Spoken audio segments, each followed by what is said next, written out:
बिस्मिल्लाहिर्रहमानिर्रहीम। अस्सलाम वालेकुम बच्चों, कैसे हैं आप सब लोग। बच्चों, हम लोग कर रहे थे पाकिस्तान की मिट्टी और आज हमने करनी है पाकिस्तान की कुदरती नबातात। तो कुदरती नबातात में आ जाते हैं जंगलात, क्योंकि जंगलात खुद ब खुद उगाते हैं और बाकी जो कुदरती नबातात है उसमें पौधे जो खुद ही उगाते हैं उनके बारे में हम बात करते हैं। जो ज़राअत होती है वो इंसान खुद लगाता है, जबकि जंगलात कुदरत की तरफ से होते हैं, इसलिए इनको नेचुरल वेजिटेशन कहा जाता है। तो नबातात जो है वो ज़िंदगी की इलामत है कुराए अर्ज़ पर। इन्हीं से जो है वो हम बहुत सारी चीज़ें हासिल करते हैं। आबो हवा पर ये बहुत ज़्यादा असर डालते हैं। तो नबातात का जो इन्हिसार है वो मिट्टी, आबो हवा में दर्जा हरारत, बारिश, इन तमाम चीज़ों पर होता है। तो इनमें जो हम देखते हैं कि मुख्तलिफ़ इलाकों में जो नबातात पाई जाती है वो दूसरे इलाकों से मुख्तलिफ होती है। इस फ़र्क की वजह सिर्फ़ और सिर्फ ये है कि वहाँ पर जो है वो आबो हवा मुख्तलिफ होती है।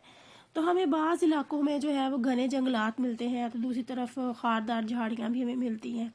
इसी तरह से कई इलाकों में पतझड़ के दरख्त मिलते हैं और कईयों में हमें सदाबहार दरख्त मिलते हैं। तो सहराई इलाकों, मरतूब इलाकों में भी नबातात का जो है वो बहुत ज़्यादा फ़र्क हमें देखने को मिलता है।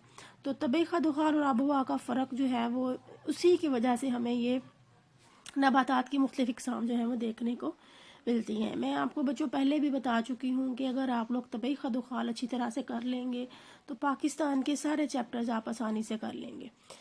तो आबो हवा सारी डिपेंड करती है तबी खदुखाल पे, और आबो हवा से ही आगे जो बाकी चीज़ें हैं वो इसी से रिलेटेड हैं, यानी जैसा मौसम होगा वैसी चीज़ें हमें देखने को मिलेंगी। तो कुदरती नबातात में किसी भी इलाके में मौजूद जंगलात, खुरदरो पौधे, झाड़ियाँ, बेल बूटे, हर चीज़ शामिल हो सकती है।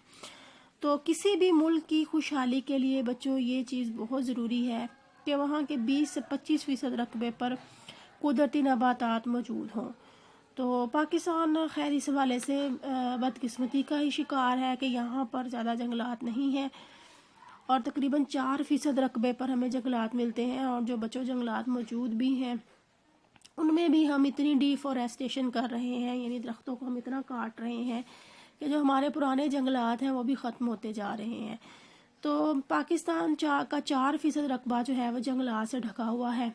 इन 4% को जब हम 100% पर रख के देखते हैं तो 15% जो है वो सूबा सरहद के 15% रकबे पर हमें जो है वो जंगलात नज़र आते हैं।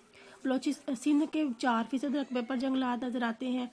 पंजाब के तकरीबन 3% रकबे पर जंगलात हैं और बलूचिस्तान के 2% रकबे पर जंगलात हैं। तो ये जो इसकी जो सारी डिवीज़न है ये बहुत ही थोड़ी है, यानी पाकिस्तान की इंटरनेशनल हवाले से अगर बात की जाए तो पाकिस्तान में जो जंगलात का रकबा है वो बहुत छोटा है। तो पाकिस्तान में अब तक जो है वो मुख्तलिफ़ मंसूबे बनाए गए हैं कि जंगलात के रकबे को बढ़ाया जाए, और हर दफ़ा जब भी कोई नई गवर्नमेंट आती है या नए प्रोजेक्ट्स आते हैं उसमें शजरकारी को बहुत ज़्यादा अहमियत दी जाती है। तो 2011 में ये मंसूबा बनाया गया था कि पाकिस्तान में शजरकारी को बढ़ाकर 6% तक 2015 तक ले जाया जाए। तो हम हर साल इसी ज़मन में, अभी आपने KPK में भी सुना था कि बिलियन ट्री प्रोजेक्ट था, जिसका मकसद ये था कि दरख्तों की पैदावार को बढ़ाया जा सके। तो अब हर साल हम शजरकारी मुहिम करते हैं, उसमें हम मुख्तलिफ़ पौधे लगाते हैं। ना सिर्फ ये गवर्नमेंट सेक्टर्स में लोग ऐसा करते हैं बल्कि ये प्राइवेट सेक्टर और तमाम जो इदारे हैं हुकूमतों के साथ ताउन करके शजरकारी के जो मुख्तलिफ़ प्लान्स हैं वो तैयार करते हैं, और ना सिर्फ प्लान तैयार करते हैं बल्कि इस पर अमल भी करते हैं। तो इसमें इसकी वजह से कुछ जो नताइज हैं वो हमारे सामने आ रहे हैं कि दरख्तों की थोड़ी सी तादाद में इजाफ़ा हुआ है।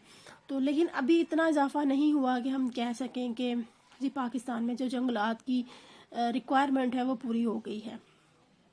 तो बच्चों अब हम देख लेते हैं कि पाकिस्तान में जो जंगलात हैं उनकी क्या इक़साम है, उनकी इलाकाई तकसीम क्या है। तो पाकिस्तान में पाए जाने वाले जंगलात की इक़साम का तयन करने के लिए हमें 3 बातें जहन में रखनी है।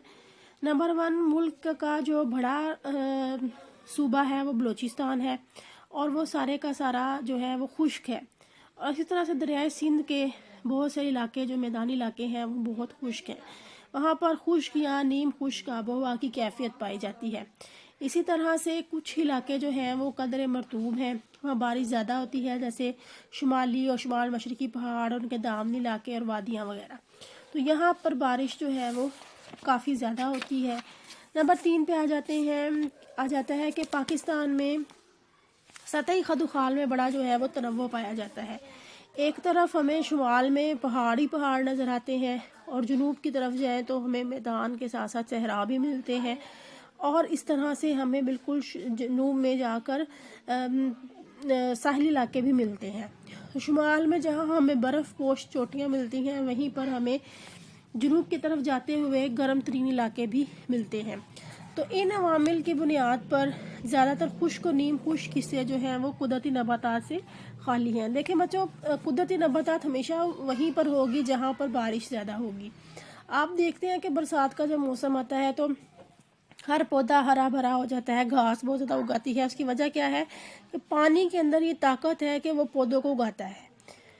تو جو پاکستان کے نیم خشک اور خشک علاقے ہیں جہاں بارش نہیں ہوتی، وہاں تو ہمیں کوئی جنگلات نہیں ملتے۔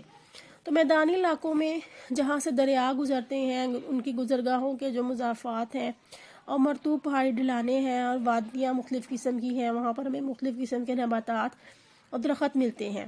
تو مجموعی طور پر 1000 میٹر کی بلندی تک ہمیں نیم ہاری خشک قسم کے جنگلات ملتے ہیں، اور 1000 سے 4000 میٹر کی بلندی پر ہمیں مخروطی جنگلات ملتے ہیں۔ تو اس سے مزید بلندی پر ہمیں خط شجر تک الپائن کے درخت ملتے ہیں۔ اسی طرح سے ساحلی علاقوں میں ہمیں مینگروف کے جو جنگلات ہیں وہ ملتے ہیں۔ تو یوں پاکستان کو ہم جنگلات کی تقسیم کے لحاظ سے مختلف قسموں میں ہم اسے تقسیم کر سکتے ہیں۔ تو یہ تھا جنگلات کا تعارف۔ اب انشاءاللہ کل ہم کریں گے پاکستان کے جو جنگلات ہیں وہ کون کون سے ہیں اور کہاں کہاں پائے جاتے ہیں۔ اس کو اب آپ انٹروڈکشن کو ذرا تھوڑا سا پریپیئر کر لیجئے گا، کل آپ کو پڑھنے میں آسانی ہو جائے گی۔ اپنا خیال رکھیے گا، اللہ حافظ۔